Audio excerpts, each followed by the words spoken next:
Hello, everyone. I am so excited. We are back with another incredible conversation as part of the Black Women Photographers Summit that is powered by Adobe Lightroom. Special thanks to our friends at Adobe Lightroom for making these conversations possible. Whitley, I am so excited to be in conversation with you. How are you doing today? Hi, Polly. I'm really excited to be here. This is really fun for me. It's so exciting. For those who don't know, Whitley is based in Brussels, Belgium. She is fantastic. And if you go on my Instagram, she took those lovely photos of me that are my profile picture. I hired her to do some new branding photos, and she was just incredible, made me feel so comfortable, Thank you. so relaxed as somebody who hates being in front of the camera. I know it's very ironic because here I Yeah, am. no, I'm the same way. Like, I can do it. I love it Mhm. because it challenges you, but it's not my go-to thing, especially then being the one to be Same. photographed, especially. Yeah. But we'll dive into that in a little bit about how you make people feel so comfortable. But for those who don't know, Whitley Isa is a Belgian-Nigerian photographer based in Brussels. Her work explores identity, community, and culture through a minimalist and deeply authentic lens, creating imagery that embodies empowerment, presence, and connection. Whitley, thank you so much for joining us. Thank you for having me. This is really special to me. I'm so excited. Let's start from the beginning. Can you tell us a Sure. little bit about your journey and how you found your way to photography and what drew you to this form of storytelling? Yeah, absolutely. Photography was actually a hobby of mine since I was like younger. I think from age 10 or maybe even younger. I always remember my mom used to take pictures during like the party she would host, and then we would go like give the film rolls to get developed together. And then I started when digital cameras became more of a thing. I started taking mine to like school trips. I remember like always taking pictures of my friends and posting them online on like I think Amazon back then. Um, and then throughout high school, I did the same thing, would post then all the pictures on Facebook. But then when I got to college, I studied applied economics. I have a master's degree in that. But I kind of realized in my third year that I didn't want to do anything with this degree or like in this field. And then I kind of rediscovered photography because during college wasn't doing it as much because I was focused on the schoolwork.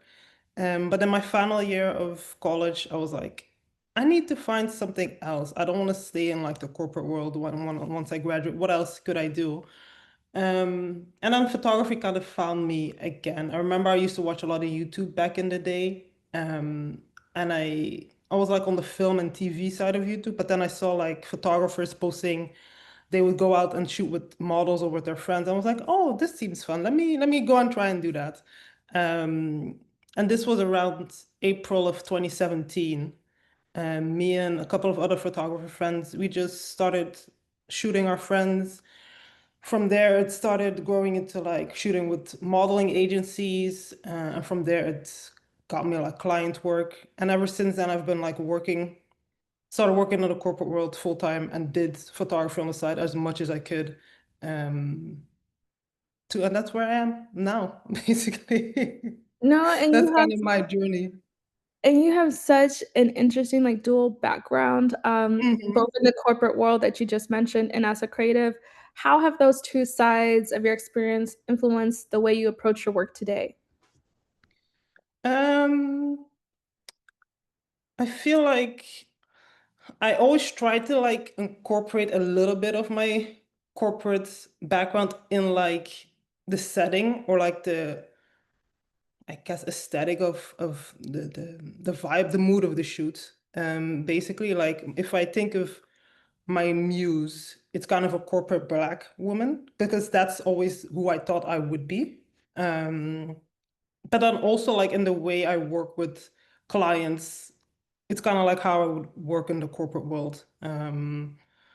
Very like corporate speak a little bit. I'm trying to minimize that a bit because in the creative space you can be more, it doesn't have to be as rigid as the corporate world. Um, but yeah, and then also I try to inspire like the corporate Black women that I thought I would be, and kind of represent them in a yeah in their authentic way and trying to inspire them to just live authentically, basically. No, I think that's so beautiful, and honestly, it shows in some of your work, and if I'm not Mhm. mistaken, there was even that project where you photographed Yeah, women in yeah. their I'm gonna open up that tab because this is one of the projects that I'm just obsessed with. Thank you. And I've opened up this work for people can see because I think this really speaks to what you were saying about how you Mhm. authentically show that.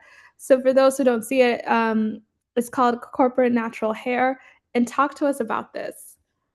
Um, yeah, I think this was back in 2021. No, even maybe even 2020. It was an idea I had for a long time, but I'm a procrastinator. I'm like, it always takes me a long time to do anything. But it was during the pandemic in 2020 that I was like, oh, I can go to the hairdresser. And I was still working a corporate job back then. Um, and I realized, oh, we're going back into the office. I can't get my hair done. I'm gonna have to wear my hair naturally for the first time ever. And it wasn't something where I was like, oh, I can't do this, but I just realized I had never done this before. And I also would never do it if it wasn't for these circumstances. I always have box braids because just because that's easier for me to maintain.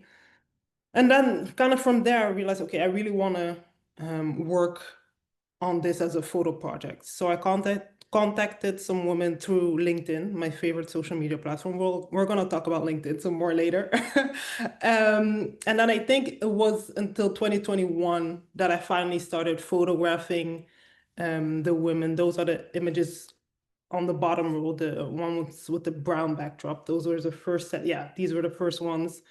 So just only eight, and it was a very fun shoot. I like was inspired by like old corporate paintings from like old white men. And that's kind of what I wanted to recreate, but then for Black women and the brown aesthetic, the brown backdrop and the brown chair also complements their skin a lot. And then when I published this in an online creative magazine for like creatives and artists. And then I posted it on LinkedIn and it went mega viral. And one of the best things about it was I saw a lot of messages of Black women saying, oh, this project inspired me to wear my hair naturally for the first time to work ever. And yeah, that was the best feeling ever to see Now, like the y'all, impact that my work had on people. no, honestly, the impact is just outstanding, and when she says viral, she's not just being, "Oh, like, 1,000 likes." No, it went mega viral. It was Mhm. incredible. Yeah, true. 34,000 people reacted to it, and that's just reacting, not just who Reaction, yeah. saw it, that's just the reactions. This Yeah, is incredible. Now, when you it put this was out there, crazy. It did was you really think it was crazy. gonna resonate in this way? Like you mentioned, No, you had it not posted at all. somewhere. I If didn't I heard that expect it correctly, at you all. had it posted somewhere else before, right?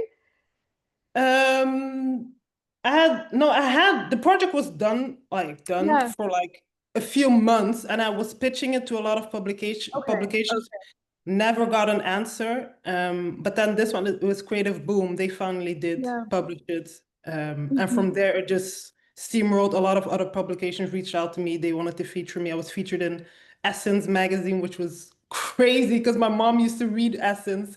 Even though it was very difficult for us here in Belgium to get the magazine, I still remember it because my mom would especially order it. And to be featured in that was really, really cool. I think that's just, there's a lesson in there that it's like when you have this idea and then when you see it Yeah, through, and just because you are getting no's from other people doesn't mean it's not hmm a good idea. exactly. I'm Yeah. I'm pretty sure you probably pitched them before you even posted this. Yeah, yeah, These are the publications you pitched actively to beforehand, and then, mhm, then it takes off, it takes a life of its own, and then yeah, you see it for what it was, like, it's truly special and yeah, remarkable, and I think that's just so powerful that you stuck with it, and you're like, "No, this deserved to be put out there." Hmm. And then it Hmm. really resonated with people. I mean, look at this reaction. This is incredible. It was crazy, really And crazy. and how did the women in the project feel afterwards when their stories were being told? Because one of the reasons why I love this project so much is it's not just the beautiful photos, but I don't know if I'm gonna drop the link in the chat again. And Hmm. if you're tuning in later, you can just go to her website and go to the Corporate Natural Hair Project. But one of the things I love is, you know, you have these quotes from the women Yeah. about their experiences. I think that just takes it, you know, a step further. It's not just like the beautiful portraits, it's like Hmm. how their experiences are. Yeah, that was something that was important for me to add to it as well, is because everybody's experience is so different. Like for me, my reason was I just want the convenience of having an easy hairstyle. I don't want to like stress over having to do my hair every morning. The woman in the orange dress, that's my older sister, and she doesn't wear her hair naturally often because she has young kids and just doesn't have the time to do it. So that was her reason. But then some of the other ones, they did say like, yeah, I need to look more professional and like a straight hairstyle that's better, or like I've gotten mean comments about my hair, so that's why I don't wear it naturally. And that's it's just crazy to see like all of these different um reactions and experiences Black women have had for something that really shouldn't matter that much. I guess like your hair does not influence the way you do your work or your ability to do your work, but yet there's so many things that we have to think about, even just like applying for jobs, and hair, unfortunately, is part of that. Right, right. And I wanna go back to LinkedIn for a second. Okay. Because I know you were not expecting, you know, like you said, you weren't expecting this to take off. So then when it Mm. did take off, how did you navigate LinkedIn and how did this even just change your perception about social media, and how you approach it now moving forward? Um, what I realized is that people on LinkedIn, they really, I feel like they connect more with you as a person and with your work as well, more than like other social media platforms. Um, Even like writing out a long text, a lot of people will take the time to read that, which I didn't, yeah, I found surprising. But then also LinkedIn has gotten me a lot of real life connections. Like when I hear other people talk about LinkedIn, they always say, "Oh, it's so fake, it's so cringe."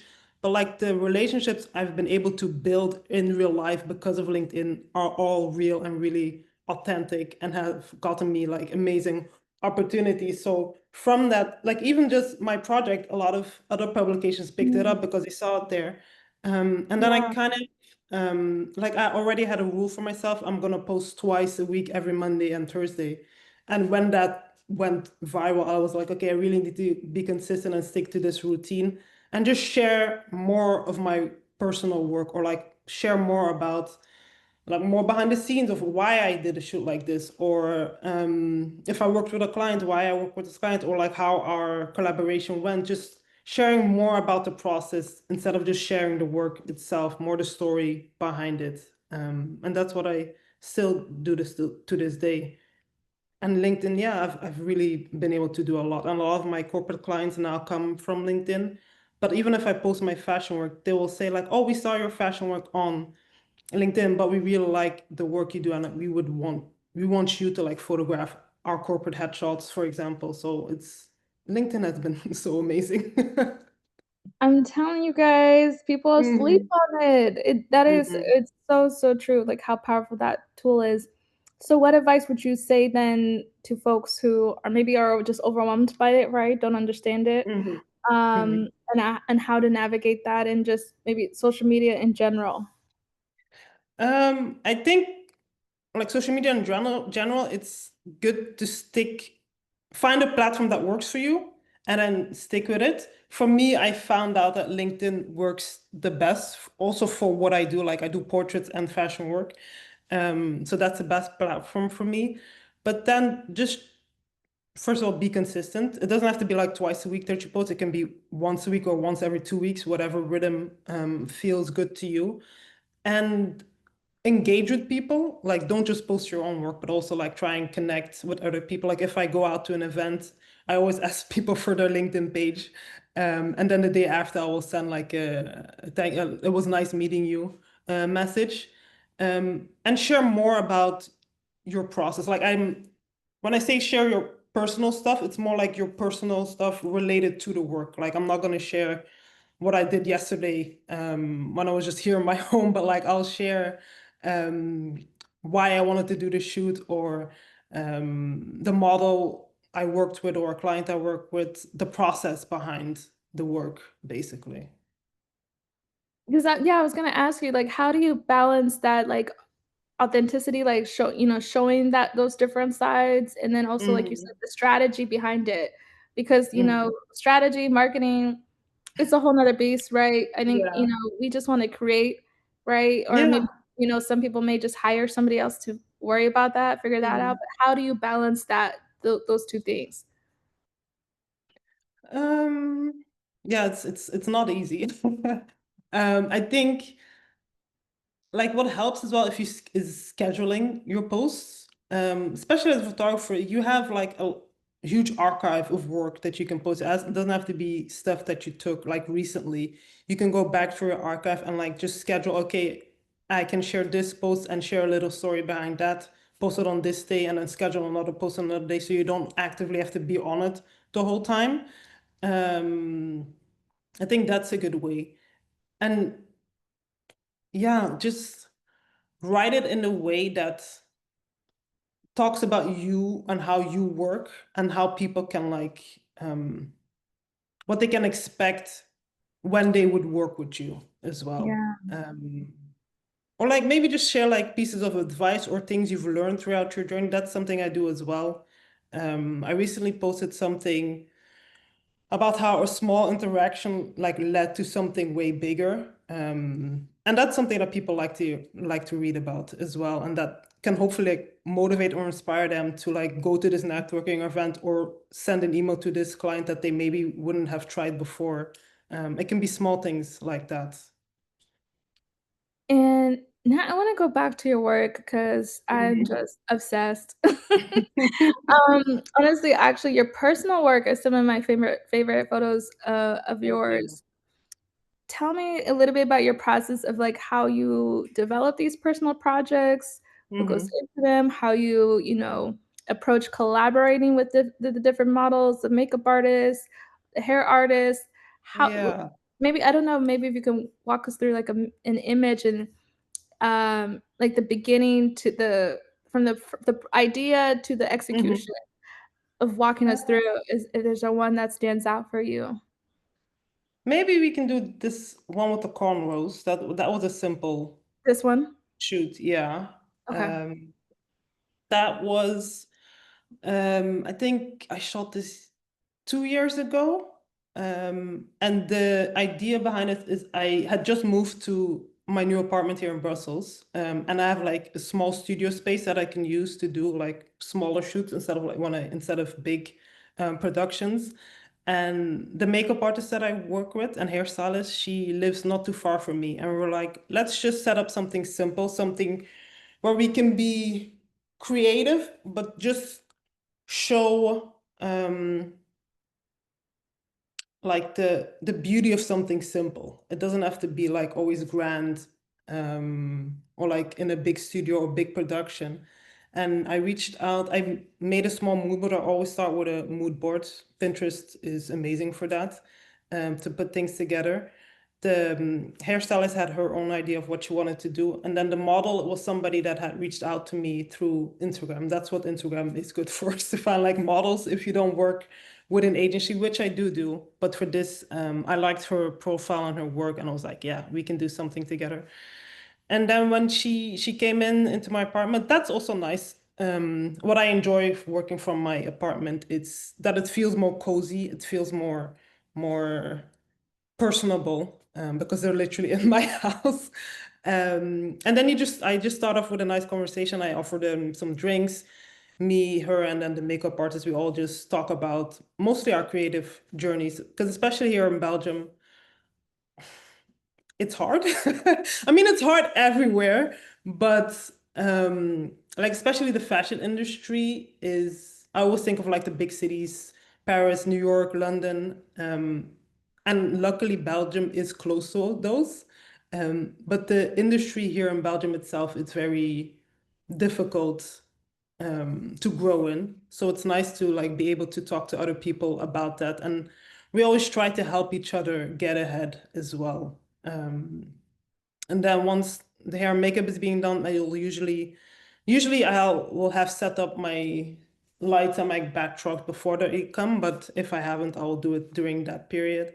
And then I'll just guide them through the poses if I have a posing mood board as well, and talk them through what I want to create basically, and give them also the freedom to add what they want. I'm very open, especially with test shoots and collaborative shoots, to let everybody bring their ideas on what they want to do, because at the end, the results, everybody has to be happy with them. So yeah. No, I think that is so well said. I'm gonna go to another piece of the work here. Uh, Hmm. Thank you for breaking down the process because I feel like, on Instagram, people only see the final result, Yeah, and not true. everything that True. goes into it.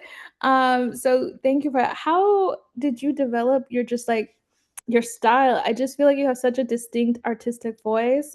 And how did you see your style evolve through the years? It's crazy you say that, because I sometimes I still struggle um in, do I even have a style? But a lot of other people have mentioned it, but I feel it's difficult for me to see it myself. But I have been at it for a long time. But what I like most is a very clean and minimalist aesthetic. I don't try to add too many elements, because me as a person, I'm also very minimalist. And I try to keep the focus on the subject itself, to let their personality shine a little bit. Um, like this shoot, for example, was with twin models that I've worked with a lot in the past, but this was the first time that we shot them together, which was nice. Just a simple beauty look. The focus is on Gorgeous. them, the makeup, but yeah, they really still stand out as people, I feel like. This literally could And be a campaign. It's beautiful. yeah. And then over the years, I like, that's the power of doing a lot of test shoots, is that you can like practice, try out new things. Like even the first one that you showed, you opened up the one with the hair. No, the second one. This one, yeah. That was, I had seen something like similar on Pinterest, and I was like, okay, let me try this out. And it looked complicated, but in the end, it was very simple to do. I think I only used one strobe for this, and this was also shot in my apartment, which is a small space. Stop. What? Yeah, yeah. I think it was only one light. And just like, And it's like a these special are kind like of paper. editorial this is like stuff that you see in editorial magazines. Yeah, That is yeah. crazy. It doesn't have to be too complicated. Always try to find ways to make it work within the space and the budget that I have. And what were you saying about the paper? Sorry. Yeah, it's some kind of special paper that I ordered, and then the light flashed through the paper, which created this like ripple or like underwater effect. Yeah. That is incredible. And I know you mentioned test shoots and the Mhm. importance of them because it allows you to then just, create like this for the fun of it, to test yourself, to Yeah. challenge yourself in new ways. How do you go about finding other collaborators? Because you mentioned you have people you now routinely work with. How did you go about Hmm. finding them? What advice do you have for those who are trying to build their own like creative team? It's difficult.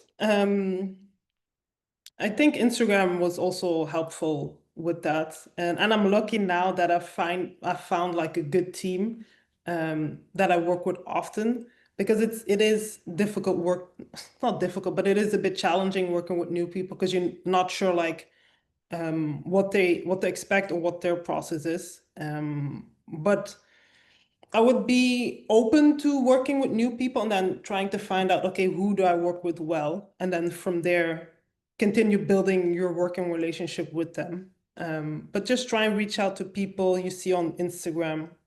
If you like their work, send them a message and say, hey, are you willing to like collaborate with me on the shoot?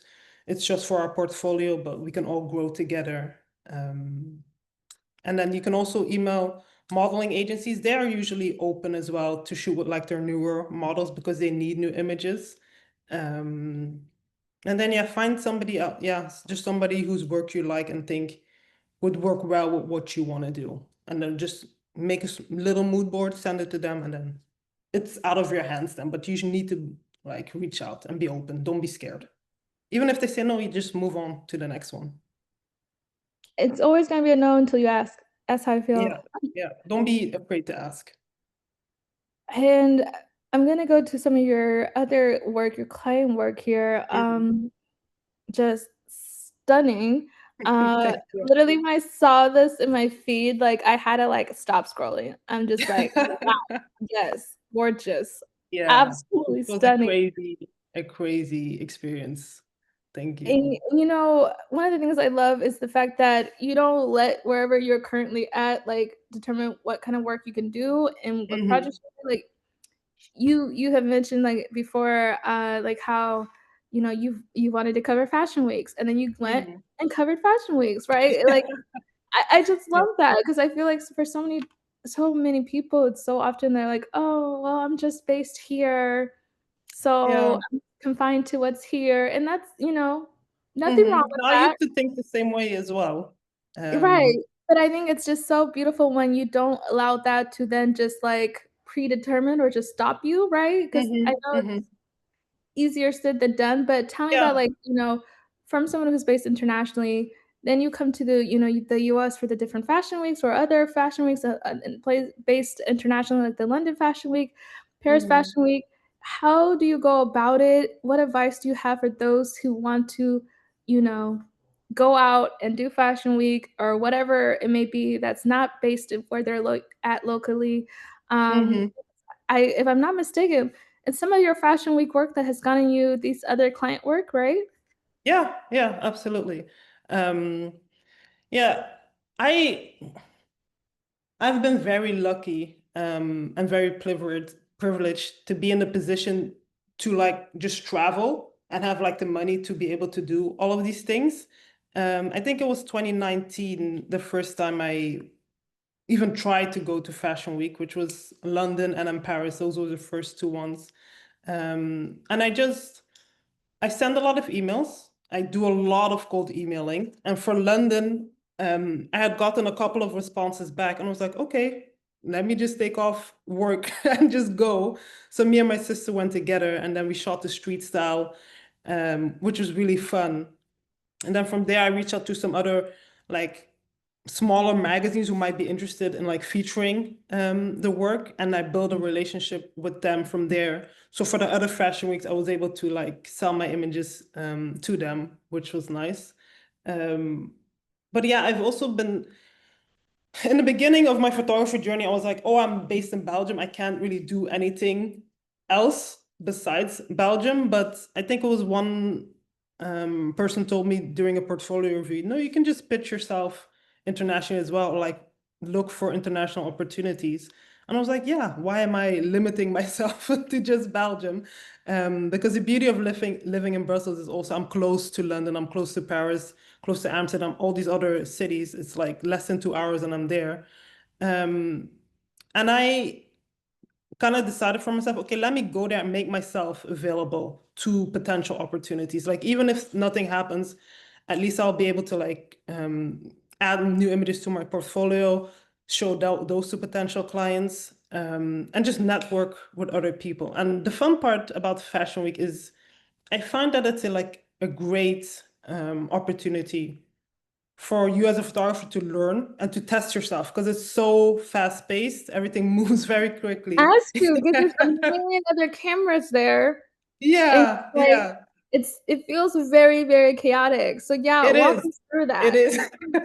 It is very chaotic, but that's part of the fun. Because that's also the only, not the only place, but that's like a huge space where you can meet other photographers as well, and you're all doing the same thing, and you're all taking the same kind of picture, but it's not going to turn out the same because you have a different eye or a different angle, and your editing style is different. But it's nice just to be there to connect with people, and everybody who's there is going to pose for you, so you're going to be able to get good images at least. Like some of the bigger shows, those are very hectic, but like smaller shows everybody's gonna pose for you and you'll be able to like build. That's a good way to build your portfolio as well, and just to learn how to work in a fast-paced environment, because things in fashion they go very quickly and everything is very last minute. So you have to be like be able to roll with that. And on that same note, like, what are then, I guess, your I mean, compared to your first fashion week to the Hmm. one now, what is some like, what are some of the lessons you learned, and now what are the things that you're like, "Okay, this is what I'm doing differently. Oh, last time I didn't bring this time I'm bringing this." Um, Yeah, the very first time I went, I was kind of just blindsided by like there's just celebrities walking around and you can take their pictures, which was really fun. I remember the very first time in Paris Fashion Week, Janelle Monáe was just walking towards the show, and some people stopped her and we were like, "Can we take your picture?" She was very nice, very sweet. And then at the end of the show, she came and posed for us again and said, "Only the women identifying photographers can take their pictures of me first and then everybody else." And she was just like hyping us up. It was really fun. I was like, this is amazing. And I got some good pictures for that. What I've learned is you need to make sure you have the right lens. Because I think I started out working with my 50 millimeter, and I was able to manage some things.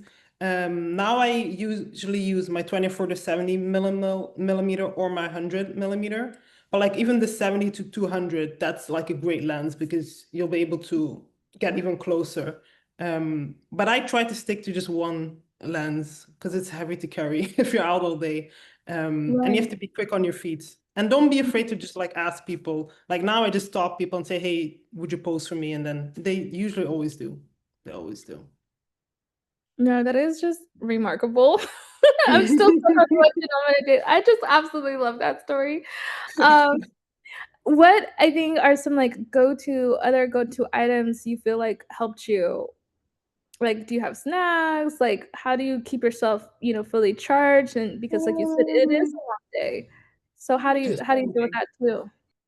I think we like kind of prepare beforehand, or let's do these shows. And then we have a buffer between shows usually, and then we'll go have lunch, go relax for a second. So it's not like you do everything back to back to back because that is crazy. And pack a lot of water, a lot of like snacks to eat throughout, but mostly even before the show starts, you have time, and then during the show, everybody's inside. You can chill a bit as well, and then after the show, you can take some more images. And for me, it's just nice to connect with the other photographers and like learn from them. Everybody usually is very open, and it's just nice to see how they do their thing. Because some people, like I mentioned the lenses I use, some people even use smaller cameras or like smaller lenses. It's yeah, you're basically free to do your own thing, kind of, which is the beauty of it. Everybody does it so differently. But that's the fun part. I I haven't, photographed a fashion week in a very long Mhm. time, but I just love your approach and how you do it and what you see.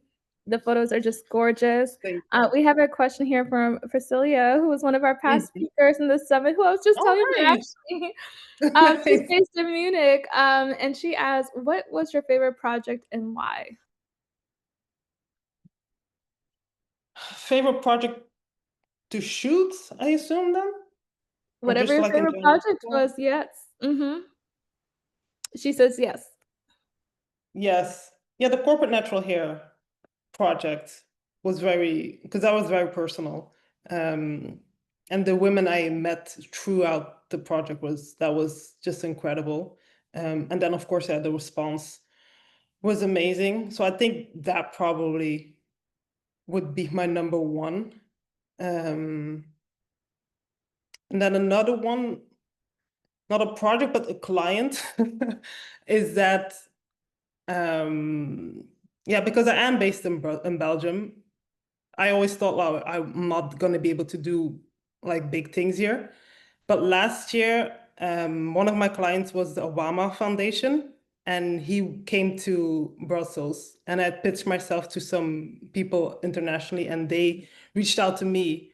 Um, that probably is next to my personal project, is being able to photograph him when he was here in Belgium. That is incredible. Do you going back to this corporate natural hair project, would you say, like, this was, like, one of the big turning points for you?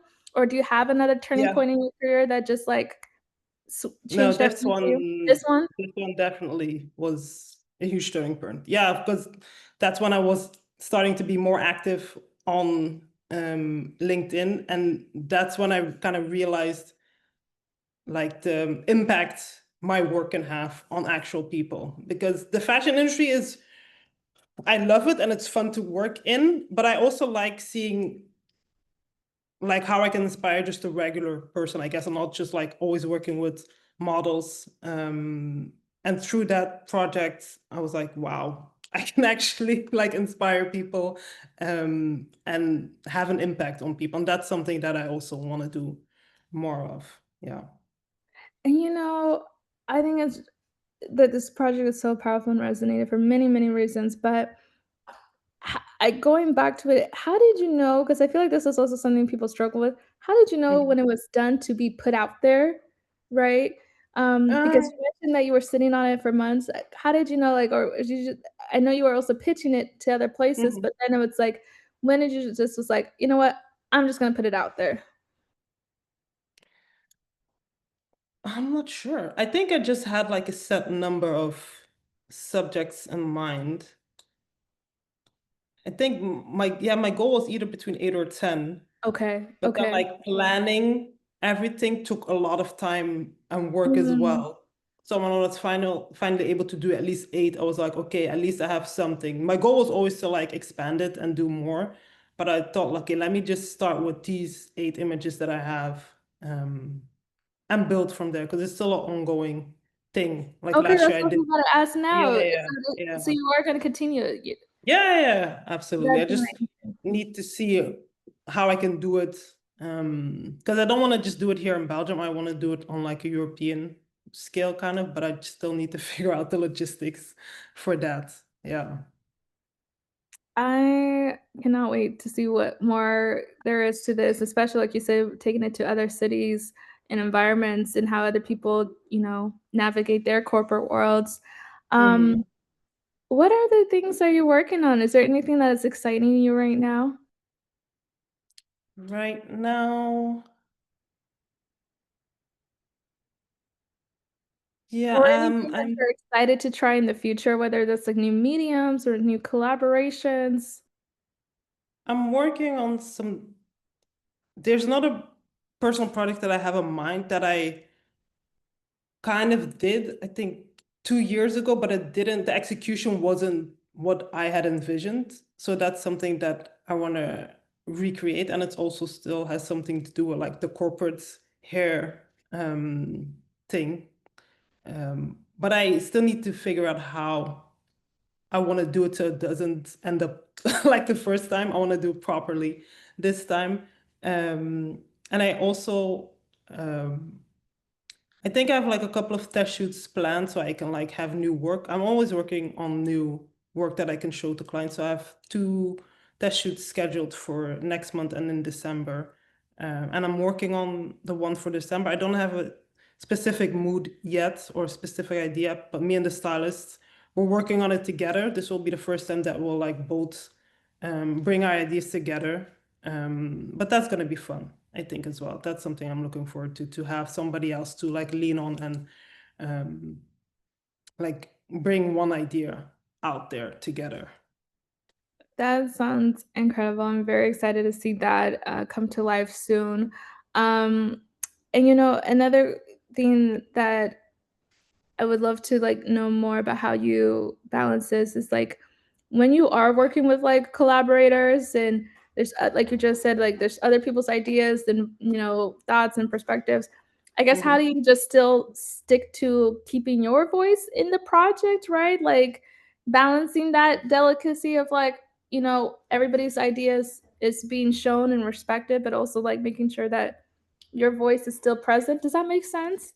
Yeah, yeah. And that isn't easy to do, but yeah, I'm somebody I'm open to all ideas and I'll always try everything out. But in the end it is I guess my decision on what like the final look will be, but I'll talk people through it. Okay, if somebody has a suggestion, yeah, we can try it for sure. And then if I'm like tethering to a monitor, we'll review the images together like in the moment and say, oh, I like this. What do you like? We'll kind of go through the images to see what everybody likes. And I always make sure that even if I don't like the image personally, if a makeup artist likes how the makeup looks and the overall look, I will still like edit it for her so she has it at least.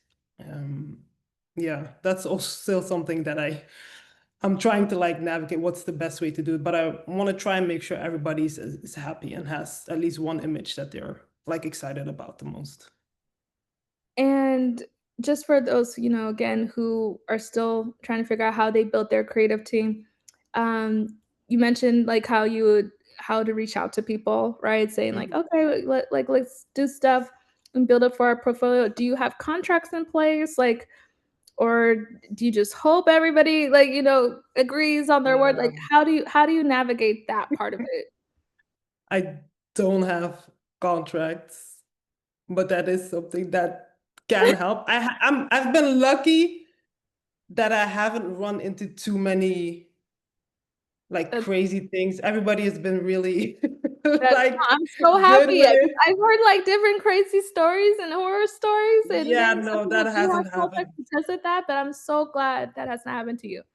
That hasn't happened to me. The only thing that has happened is that I wasn't really happy with like the styling for a shoot. Um, but yeah, that's basically it. But that's fine as well. Like the images weren't terrible, but it just wasn't how what I envisioned. But yeah, if you feel the need that you need to do a contract, then I would just do it. No, I feel like a part of it's kind of like maybe dating in a sense, like, you Hmm. you you try different people until you find Yeah, that perfect fit. yeah, yeah. You have to try out a few different things. And then once you find like your core team, you just stick with them and then you can grow with them together. I love that. When it comes to, all the beautiful people you photographed, especially the women in the corporate world in these Mhm. settings, what has what have you learned about yourself through photographing others? A lot. A lot. I'm an introvert, but I used to be very closed off and like very antisocial. Um, and like my friends would say, like, oh yeah, you don't like people at all. But now that I've done this photography for so long, I remember, especially in the beginning, Dave told me like, "Oh, you've really like opened up and blossomed and become more social as a person."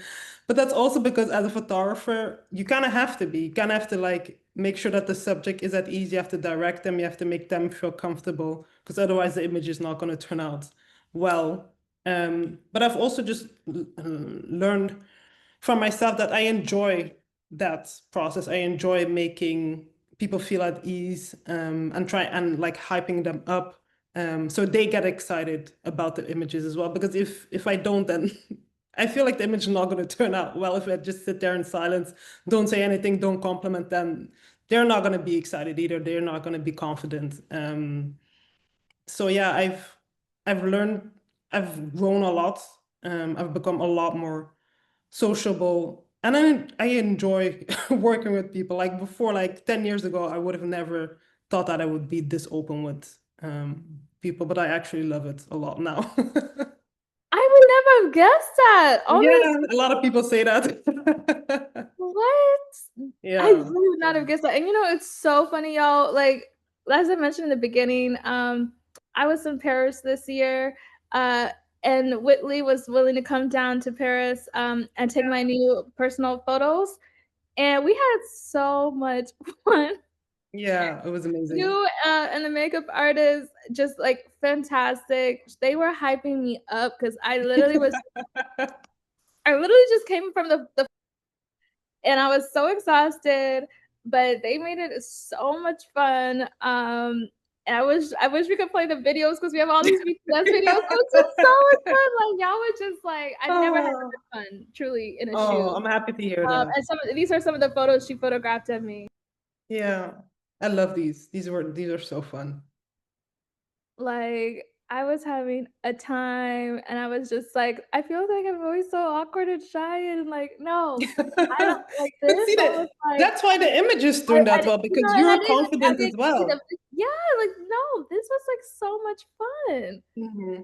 Hmm. No, that's really what I try to do, and that's what a lot of my clients have said is they always felt very comfortable and put at ease. Because even especially like in the corporate world, when I do like corporate headshots, a lot of people will say, "Oh, I don't like getting my picture taken. I really hate it." But then once I do it, they're like, "Oh, that was really fun. Actually, that wasn't so bad." So I think that's also something that I learned about myself is that I am good with people, like with directing them and yeah, making them feel comfortable. Because I also know like if I'm uncomfortable, like it doesn't matter what the setting is, the results are never going to be good. So I try to make people feel at ease. So I want to make sure the photo looks nice, not just for you, but also for me. I like taking nice pictures of nice people. No, I mean, you do it so well. Do you remember, like, that first shoot? And, like, have you ever looked back at your very first shoot and what that looked like versus now? I do remember. I remember like when I just started out, like April 2017, I did a shoot with a childhood friend of mine. We went out to like the forest near when I still used to live in my hometown. Um, and I kind of just told her bring some clothes, bring some props. We went out. It was like during the day or like almost evening, so the lighting was very nice. But I didn't know what I was doing properly. Like I didn't study photography. I had my camera and I went out, and the images turned out very nicely, I think. But if I compare them to what I do now, it's like night and day difference. But I still like them. There weren't horrible pictures, but it's just I've grown. I see the growth in my work. Because also I started out only shooting natural light because I was scared of studio lighting and flash lighting. Um, but I've learned that as well throughout the years, and now I have like my setups that I'm comfortable with. But I'm always trying to learn more different lighting setups, also just to be versatile as a photographer and be able to do a lot of different things. If a client asks me, hey, we want to do something in this style, that I'll be able to like do that for them. But yeah, yeah, the So work when is you very different from then. yeah, when you were approaching the studio for the first time, Mhm. because like you said, a lot of people can be intimidated by that. How did you go about that? Did you just like what rent a studio or was it YouTube or Um, like to learn lighting in studio? Like how did I you go? learned not through YouTube. I think I bought like there's a photographer that I really liked, Laura Jade, and she has like lighting guides, and I bought those of her, and then I just did everything the way she explained it in her guide, and that's how I started playing with it, starting with recreating natural light kind of in studio, so only shooting with one or two strobes, bouncing light instead of having the light be like harsh or like direct. Working with smaller umbrellas and bigger umbrellas. And I, in my hometown where I lived, I did have access to a small photo studio where I could go and practice for free, which that was nice that I didn't have to pay to like rent a studio. So me and my friends or like models would just go there. Like I remember we did a full day of just, okay, let's just test every lighting setup that we can in this. And since then, I kind of stick with like the same ones that work for me. But I started off from her guide, which was very helpful. Like if you can find any lighting guides of photographers whose work you admire or think are like nice, this is the kind of light I want to recreate. Start from there, and then in the studio you can try and play around with things that work for you. And on the same line, somebody asked here, Naomi, who you know, who's another member, um, she asked, "How did you approach Flash and using Flash?" Yeah, through those lighting guides, and first starting with recreating natural light in studio, basically because I wanted my images to still look similar to the ones I took outside. But then also experimenting with like more direct lighting with flash lighting.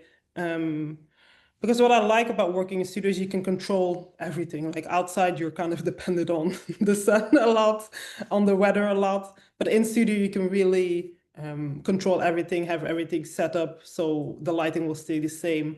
But it is very daunting. I remember feeling very scared as well in the beginning. But also you can try like going to workshops in your, hopefully nearby in your area. YouTube as well. There's a lot of resources online to learn from. And because I see their name in the chat, I wanna shout out Janice, Tunnell, who's a member based in Atlanta. We actually did a she pitched this idea to me, and we did it, she, her sister Denise, and another member, Marie Thomas, and Marie owns a studio. We threw an event in Atlanta, Georgia, where people just practice lighting. Yeah, They brought the Godox, lighting, they brought the different, nice. yeah, they brought it for people to just experiment, to test. They brought That's models in perfect. studio for you can Mhm. just have fun and just test, and really, like you said, the best way to learn is just by doing, Yeah, honestly. It really is, absolutely. like, I'm the type of person who can watch a million videos, but if I'm not out there then doing You it, have to actually do it. Yeah. I don't retain the information, like, even just with anything basic, like, that is actually just how I have to do it, by trial and error, like, by Me doing, too. you Yeah. know, and so I absolutely love that, and if you're listening and you wanna host an event in your city, just reach out, let's make it happen, because that's what these meetups are for we can Yeah. just create for fun, we don't Hmm. without the client pressure, to test Exactly. ourselves, to And try it's new nice things. you'll be with other photographers. You can ask them questions as well. That's perfect. Exactly. Yeah. 100%. And we have another question here from Naomi asking, what would be your advice to someone who has yet to do their first test shoot? You kind of touched on it a bit, but if you have any other advice for those who want to do their test shoot, especially when they are doing test shoots with collaborators? Um, Advice. Keep it simple. Um, don't try and do too much, especially not for the first time. Just put a mood board together. Where like, especially if you're working with like also modeling agencies, they like things to be very simple, just so like the subject can shine and that they can then pitch their model to other clients that way. But even for yourself, it's gonna be nicer if you have like an idea of, okay, this is what I want to do. If it's outside or in studio, a nice simple setup. Ask maybe just a makeup artist. You don't need like styling and hair as well, just one person. And get to know the model and the makeup artist first. Just have a conversation. What do they like? Where do they want to be? That's always the first question I ask people is, where do you want to be like in 5 years? What do you want to do with your creative career? And get to know them just as people. And then from there, it's going to be like easier, more comfortable to do the actual shoot. But I would just keep it simple. Keep it simple. I mean, I just, yeah, I think sometimes we try to overcomplicate things. Yeah, Um, And I find myself when I do that, that's when I get overwhelmed, and that's when I put it off and procrastinate or whatever. Just keep it simple. Oh my goodness, yeah, Whitley, we're almost at time. You see how I told you this hour yeah. It was went so so fast. quick? I just can't believe it. Thank you so much for your time, for your No, thank expertise. you for having me. I just love your work. Anything you want to share with us before you go? Any other advice you have for us? Um, Shoot as much as you can. Always create new work, pitch your work, reach out to people. Like I do a lot of cold emailing, which is where I get a lot of my opportunities from. Even if they don't respond yet, just follow up with new work like every few months. Because they will keep your mind, and then maybe down the line they'll reach out to you. I think that's like the best advice is don't be scared to send out emails to people you want to work with. I cannot stress that enough because, Mm. they may not respond to you, but like you said, Mm. Whitley, they bookmark, they Yeah, remember. yeah, They yeah, and absolutely. if you send out an email maybe, like, once a quarter, I would say Yeah, that helps people, you are keeping yourself top of mind because they exactly. may not have any opportunities for you right now, but maybe Hmm. next quarter, 6 Yeah, months, yeah. whatever it may be, like, yes, I cannot Maybe it stress takes a that enough. year. You never know, but it will happen. Yeah. Absolutely. I mentioned this in another series that we do. Those who may not know, but we do another educational series called The Essentials. It's a free Mm. webinar series in partnership with Everyday Projects, and we just hosted it actually last weekend.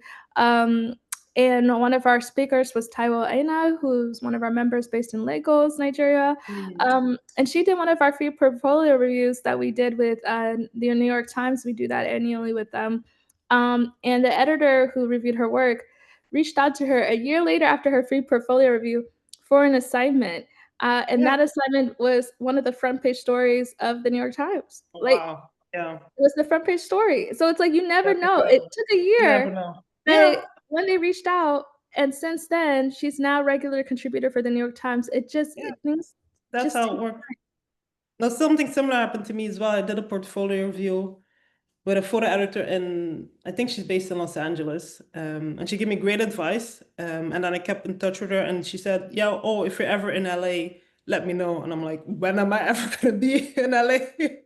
But then like, I think a year later, like 10 months after our portfolio review, she reached out to me and said, hey, for the Washington Post, we have an assignment in Switzerland. Can you do it? And I'm like, absolutely. It's not too yes. far from Belgium. I'm just gonna go. And that was November of last year. And then a couple of weeks ago, she reached out to me again. Hey, do you want to do more work for the Washington Post? It's similar to what you did last year. And I was like, I'm absolutely open. So that would be great. So you never know what can happen down the line, but you have to, yeah, put yourself out there. Put yourself out there, y'all. Get on Mhm. LinkedIn today. I don't want to see you in the Yes. next class if you don't have a LinkedIn account. Get on LinkedIn. No, for real, I for don't want real. to see you in the next class. I don't want to see you in the next Speaker Summit series. If you aren't on LinkedIn yet, okay. Well, I do want to Yeah. see you, but then make your LinkedIn while you're listening to these sessions. Get out there, put yourself Absolutely. out there because it can be such a game changer. Yeah, It truly, yeah. truly That's is. that's what I've learned. If there's like one major thing is you really have to put yourself out there and don't be afraid. Like I said, I'm very introverted. I don't like networking or going out. But I've found throughout forcing myself to do it that I actually do enjoy it, and the best opportunities come from that. What a beautiful advice. Thank you so much, Willie, for your time and your Thank you beautiful for having me. work. This was wonderful. And for those who, well, actually, you want to know this because we were talking about this offline. We were talking about this right before. Whitley will definitely do a session for us about LinkedIn best practices in the new year. So stay tuned for that. Absolutely. Whitley, thank you again. I'm just so excited for what you will put out in the near future, Thank and especially in the Washington Post and all the other things that you do. So excited for you. I really am. So thank you so Thank much. you so much. This has been wonderful. Have a great rest of your day, Polly, and Thank you. everyone. Same to you. Bye.